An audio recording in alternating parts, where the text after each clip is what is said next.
ഈ മനുഷ്യനെ ജർമ്മൻ സൈനികർ പിടികൂടി അവരുടെ വിജയത്തിന്റെ പ്രതീകമായി ഒരു ഫോട്ടോയ്ക്ക് പോസ്റ്റ് ചെയ്യാൻ അവർ അയാളെ നിർബന്ധിച്ചു. അതിനു തൊട്ടുപിന്നാലെ ഒരു ജർമ്മൻ ഓഫീസർ അയാളെ അടുത്തുള്ള ഒരു കെട്ടിടത്തിലേക്ക് വിളിച്ചു. അകത്ത് വീണുപോയ സൈനികരുടെ യൂണിഫോമുകളിൽ നിന്ന് ബാഡ്ജുകൾ ശേഖരിക്കാൻ ഓഫീസർ അയാളോട് ഉത്തരവിട്ടു. നിശ്ശബ്ദനായി അയാൾ ഓരോ ബാഡ്ജുകളും പെറുക്കിയെടുത്ത് ഒരു സൈനിക ഹെൽമെറ്റിലേക്ക് ഇടാൻ തുടങ്ങി. പക്ഷേ ജീവനറ്റ മൃതദേഹങ്ങൾക്കിടയിൽ അയാൾ ഒരു സ്ത്രീയെ കണ്ടു. അവളെ കണ്ടപ്പോൾ അയാൾക്ക് എന്തോ പരിചിതത്വം തോന്നി. അയാൾ അവളുടെ മുഖത്തുനിന്ന് മുടി മെല്ലെ മാറ്റിയപ്പോൾ ഞെട്ടിത്തെറിച്ചു നിന്നുപോയി. അത് അയാളുടെ ഭാര്യയായിരുന്നു. അയാളുടെ ഹൃദയം തകർന്നുപോയെങ്കിലും അയാൾ സംയമനം പാലിക്കേണ്ടിയിരുന്നു. ഓഫീസർ വീണ്ടും അലറി വിളിച്ചു. അപ്പോഴാണ് അടുത്ത് കിടന്ന ഒരു ഗ്രനേഡ് അയാളുടെ ശ്രദ്ധയിൽപ്പെട്ടത്.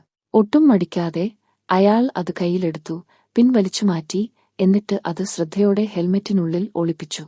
ഓഫീസർ അടുത്തേക്ക് വന്നപ്പോൾ ശാന്തമായ ചിരിയോടെ അയാൾ ഹെൽമെറ്റ് ഓഫീസർക്ക് കൈമാറി. നിമിഷങ്ങൾക്കകം ഗ്രനേഡ് പൊട്ടിത്തെറിച്ചു. ഓഫീസർ തൽക്ഷണം കൊല്ലപ്പെട്ടു. തീവ്രവാദികളുടെ കോട്ട ലക്ഷ്യമാക്കി ഒറ്റവെടിക്ക് ഒരു നഗരം മുഴുവൻ നശിപ്പിക്കാൻ കഴിവുള്ള ഭീമാകാരമായ പീരങ്കി സ്ഥിരമായി നീങ്ങുകയാണ്. അതിന്റെ ശക്തിയിൽ ഭയന്ന് പീരങ്കിയുടെ വെടിക്ക് മുന്നിൽ കോട്ടയുടെ കട്ടിയുള്ള വാതിലുകൾക്ക് പിടിച്ചു നിൽക്കാൻ കഴിയില്ലെന്ന് അറിഞ്ഞുകൊണ്ട് വിമതർ കോട്ടയുടെ പിന്നിലേക്ക് പിൻവാങ്ങുന്നു. അതീവ നിരാശരായി വെടിവെക്കുന്നതിനു മുമ്പ് ആ ആയുധം നശിപ്പിക്കാൻ അവർ അവരുടെ ഏറ്റവും മികച്ച പോരാളികളെ അയച്ചു. പീരങ്കി ചാർജ് ചെയ്യാൻ തുടങ്ങുമ്പോൾ വില്യം അതിന്റെ ബാരലിന് നേരെ തന്റെ യുദ്ധവിമാനം പറത്തി അതിനെ തടയാൻ സ്വയം ബലിയർപ്പിക്കാൻ ലക്ഷ്യമിട്ടു. എന്നാൽ അവൻ വിജയിക്കാൻ പോകുമ്പോൾ തന്നെ മറ്റൊരു യുദ്ധവിമാനം അവനുമായി കൂട്ടിയിടിച്ച് അവനെ തട്ടിമാറ്റുന്നു. ശ്രമം പരാജയപ്പെട്ടു. പീരങ്കിക്ക് കേടുപാടുകളൊന്നും സംഭവിച്ചില്ല.